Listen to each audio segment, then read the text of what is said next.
Joaquín Ramírez, el año 2015 o 16, a ver, déjame ver acá, 16, mayo del 16, muy, ¿no?, todopoderoso, sostén económico y logístico de la campaña de la señora Keiko Fujimori, dijo esto.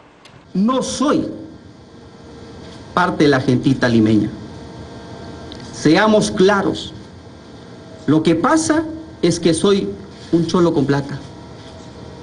Y para algunos, el cholo con plata solo puede ser narcotraficante o corrupto. Una defensa racial para esconder este dinero que ha amasado por años, ¿no? Y que ahora es parte del Estado, $1.000 millones. Como les decíamos, el premier Pedro Cateriano en su momento y durante el caso en sí mismo, un caso, repito, muy complejo, ¿eh?, muy complejo. El ex premier Cateriano nos va a dar algunas luces y situarnos este caso. ¿Cómo está, Pedro? Buenas noches, bienvenido.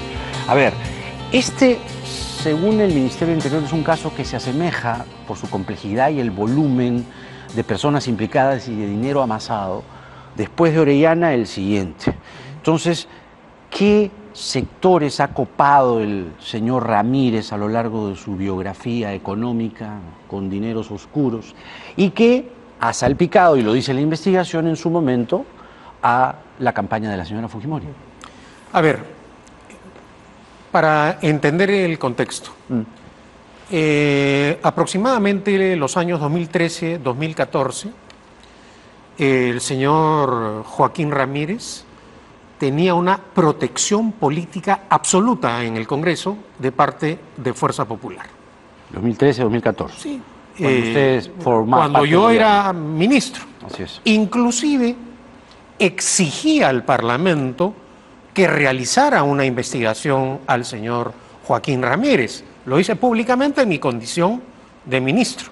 Eso obviamente me trajo consecuencias, la respuesta ampliamente conocida, porque ciertamente el fujimorismo y el aprismo, hay que decirlo, a lo largo de estos años no han investigado ni el narcotráfico, ni la minería ilegal, no han debatido temas en el Parlamento como por ejemplo la escasez de agua potable, pero lo que sí han hecho con grandes resultados es proteger a todos sus camaradas y compañeros. Claro, los adversarios como yo, en los últimos años rellenados de denuncias, felizmente todas, Jaime, absolutamente todas archivadas. La última, impulsada por los fujiapristas Luciana León y Rafael Rey, ha sido desestimada la semana pasada por la compra de 24 helicópteros rusos a Rusia. Ajá. Pero volvamos al señor Ramírez. Por favor. Yo recuerdo en una oportunidad, le exigí públicamente a la expresidenta del Congreso, la señora Salgado Rubianes, que el Parlamento tenía la obligación de investigar al señor Ramírez porque habían pedidos de la Fiscalía de una imputación penal grave de lavado de activos. ¿Cuál era concretamente el argumento de defensa en esos años de la bancada de Fuerza Popular al señor Joaquín Ramírez, entendiendo que el señor Ramírez era parte de la bancada? Bueno, y en un momento secretario general del partido. Por supuesto, claro. La defensa era ridícula desde el punto de vista jurídico. Ahora, claro, en este momento el señor Ramírez ha dicho que es abusiva la detención, que él va a dar cuenta. Pero si nosotros hacemos un poco de memoria, debemos recordar el incidente del taxi. ¿Se acuerda usted, Jaime, del incidente del taxi? Perfectamente, me acuerdo perfectamente. El señor Ramírez, que ahora dicen que tiene un patrimonio de $1.000 millones, fue citado para dar cuenta de sus actos. ¿Y qué cosa fue lo que señaló al llegar a responder ante la justicia? Que la contabilidad la perdió en el taxi. Que perdió 17 libros en el taxi, que por eso no podía responder. Sí, nos vio la cara, claro. ¿Y luego qué es lo que pasó? El taxista dijo públicamente que él había llevado a 3 personas y que en ningún momento este señor mejor dicho, llevó los 14 o 17 libros, Ajá, en donde supuestamente en 17 libros se encontraba la contabilidad de este millonario patrimonio. el grupo Ramírez, pues, ¿no? Claro, Estamos hablando de ese patrimonio. Claro, pero acá lo vergonzoso, Jaime, es que estamos llegando a un momento en donde los presidentes huyen del país, son prófugos de la acción de la justicia, intentan asilos, se callan, guardan silencio cuando son convocados a dar cuenta de sus actos, que es el patético caso de Castillo. Y tenemos también protegidos políticos, que son esta clase de personajes que a lo largo de los años han estado impunes por la protección política del Parlamento. Pero claramente la protección se les ha terminado. Se les ha terminado, y por esa razón hay que confiar en la acción de la justicia. Porque, Jaime, la institucionalidad democrática del país está afectada de manera muy grave por todo lo que está ocurriendo. No solo por la conducta realmente delictiva de varios parlamentarios, sino por esta clase de actitudes que tienen una respuesta. ¿Cuál ha sido la respuesta del Parlamento? Amenazar a los medios, ¿no? Los parlamentarios no quieren que los medios de comunicación divulguen sus tropelías y abusos. Claro. Y por esa razón tramitan este proyecto de ley, imitando de alguna manera a Mulder cuando pidió, ¿no es cierto?, que no se pague publicidad o no se ponga publicidad estatal en los medios. Pero esto, digamos, finalmente es un asunto que el Poder Judicial deberá resolver. Más allá de la protección política, es un duro golpe que en este hiper mega operativo se haya producido esta incautación, y más allá de que tenga ya casi nada, protección política que gozó, calculando más o menos 10 años, finalmente ahora el Poder Judicial deberá decidir sobre la base de esto, ¿no? Exactamente. Y ya le puede caer y puede producirse el coto contra este señor. Y hay algunas cosas curiosas, ¿no? La cantidad de avionetas. Sí. ¿Qué hacía con estas avionetas? Le gusta, señor digamos, Ramírez. viajar mucho. Llevaba a los alumnos de Lima a Cajamarca o de Cajamarca a Chiclayo. O sea, hay cosas que tiene que explicar. ¿Qué llevaba? Una autoridad democrática tiene la obligación de dar cuenta de sus actos. Y acá lo que vemos en este Parlamento es el poder todavía que tienen algunos partidos, ¿no? Pero mire usted, o sea, no es cualquier solo exsecretario de Fuerza Popular, No. es actual alcalde de Cajamarca. El señor tiene un cargo político muy importante. Y ojo, el alcalde de Cajamarca se le han incautado $1.000 millones. ¿Cuándo ha pasado una cosa así? Yo no recuerdo el monto, ¿eh? Bueno. Digamos, Orellana. Claro, si hablamos de montos, hay esa clase de fortunas. Ahora, generalmente esta clase de dinero, Jaime, son producto o consecuencia de un trabajo a lo largo del tiempo. No es como señala Ramírez, que porque es un cholito con plata, lo persigue la justicia. Este argumento racial que usa Castillo, que usa Toledo, es decir, no resiste el menor análisis. No es una defensa seria, es una defensa entre mentirosa y demagógica. Y lo que corresponde ahora es, ya que el Parlamento ha claudicado en su función fiscalizadora, porque esa es la realidad. Esa es la penosa ¿Qué realidad. debería No hacer solo el de Parlamento Bueno, los en anteriores. este momento? ¿Cómo? O sea, ¿qué debería? El Parlamento tendría que hacer algo ahora. Naturalmente, el Parlamento tiene la obligación de fiscalizar. Pero el presidente de la Comisión de Fiscalización es de Fuerza Popular. Bueno, en todo caso, si Fuerza Popular dice que no tiene nada que ver con Joaquín Ramírez, objetivamente debería apoyar la investigación.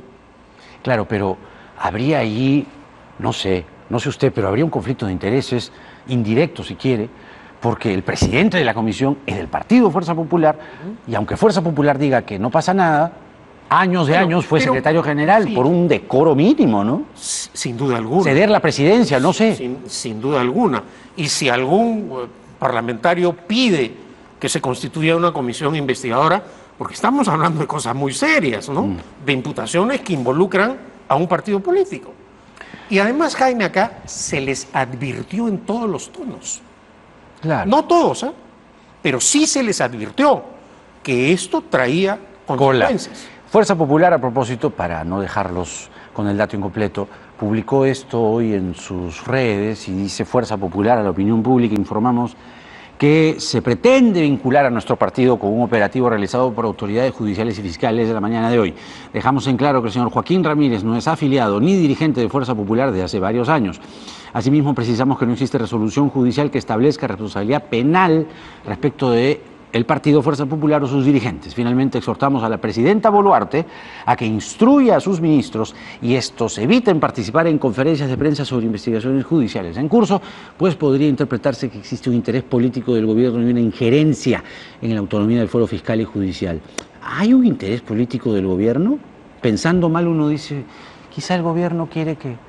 ¿no? Un poco. La verdad que no. No le tiren todas las flechas a Dina Boluarte. La verdad que no lo ¿Tiene creo. argumento asidero no, ninguno. comentario, esta línea? Ahora, este es un comunicado que se ajusta a esta realidad, pero lo concreto, lo real es que hubo un encubrimiento político vergonzoso a Joaquín Ramírez.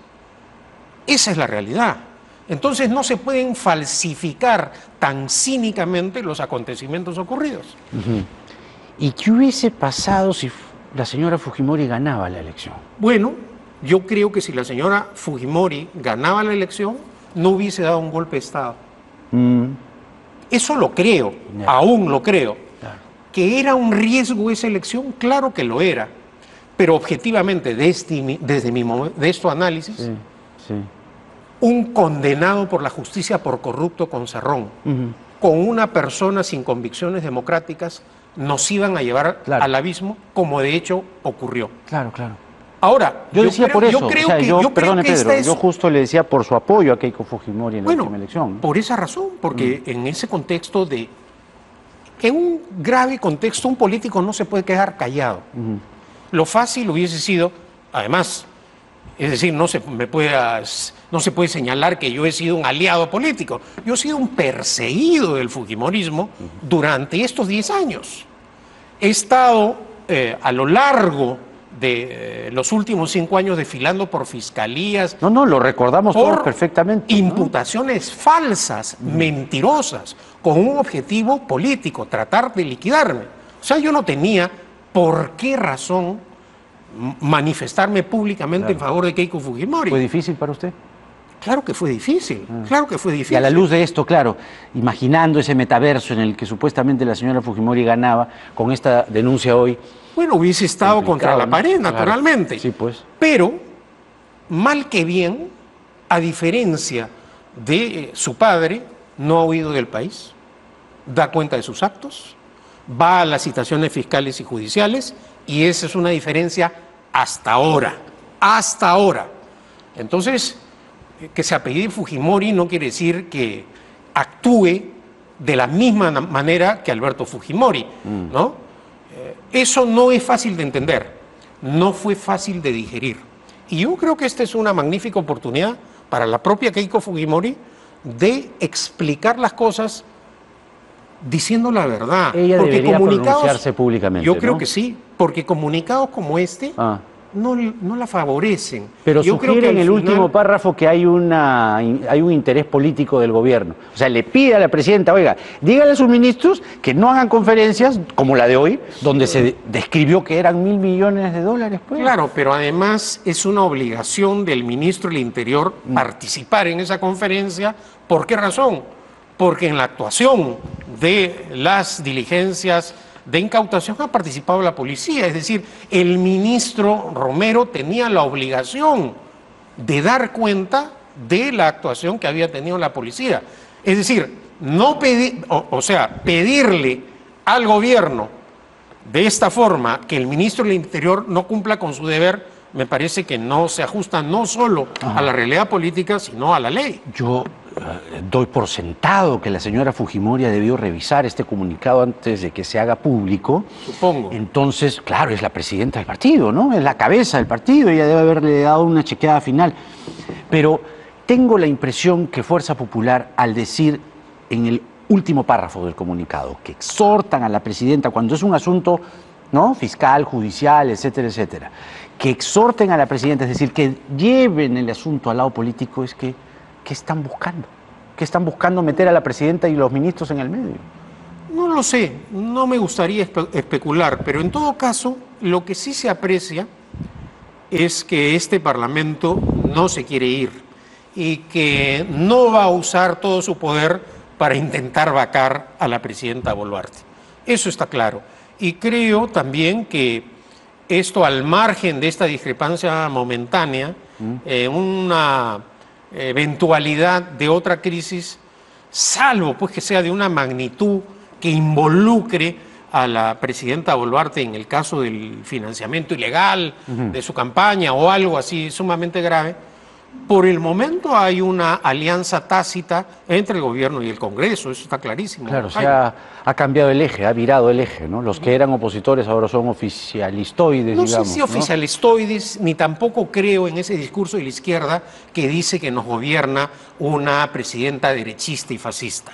Eso también forma parte de la capacidad camaleónica que tiene la izquierda radical en el país para tergiversar los hechos. Digamos, de derechas yo no veo a Dina Boluarte. Bueno, de derechas, ¿no?, y de izquierdas. Porque no digo, a Dina Boluarte no la veo en derechas, no la veo en el espectro de la derecha. Por eso, pero hablando de derechas, de extremos de derechas y de izquierda, por ejemplo, esta amenaza, esta respuesta política a los medios de comunicación, se suma a la extrema izquierda y la extrema derecha. Sí.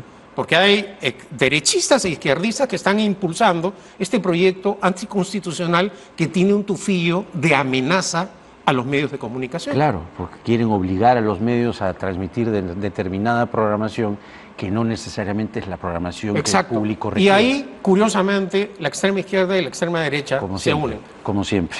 Ahora, vistas las cosas entonces, comprendiendo la dimensión del caso de Joaquín Ramírez, el segundo después de, según el gobierno, el segundo después de Orellana, con $1.000 millones, con avionetas, con inmuebles, con vehículos, una organización compleja, enorme, un pulpo. ¿Cuánto golpea esto a la política otra vez? Porque la dimensión de lo que se está incautando es una barbaridad. Yo sigo con eso, es increíble.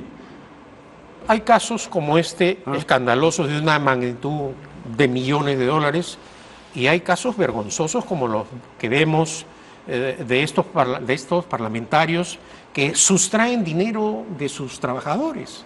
Es decir, estamos en una situación tan complicada.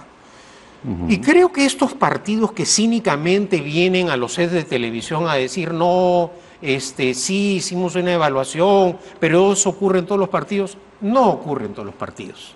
Y creo que hay una necesidad de cambiar esta situación, Jaime. El país no puede continuar con esta clase de partidos que no solo son vientres de alquiler, que no solo son partidos de propiedad de personas, sino que son una seria amenaza a la estabilidad democrática del país. Pero ustedes, lo que estamos viendo hoy día, partidos sin doctrina política, sin programa de gobierno, sin parlamentarios preparados, políticos de carrera. El otro día hemos visto el debate por la vacancia de la presidenta Boluarte, ¿no? Daba la impresión que el 70% de los parlamentarios no digo leído la Constitución, no la han ojeado. Entonces estamos realmente en una situación de calamidad. Calamidad. Es tremendo. Pedro Cateriano ha sido presidente del Consejo de Ministros, también ministro de Defensa, un arduo, prolijo investigador, digamos, oficiosamente de Joaquín Ramírez, otrora todopoderoso secretario de Fuerza Popular, alcalde de Cajamarca, que ha sufrido una incautación, se le ha asestado un duro golpe con un monto de bienes que se calcula, según el gobierno, llega o se estima a los $1.000 millones. Le agradezco, Pedro. Ha sido un gusto.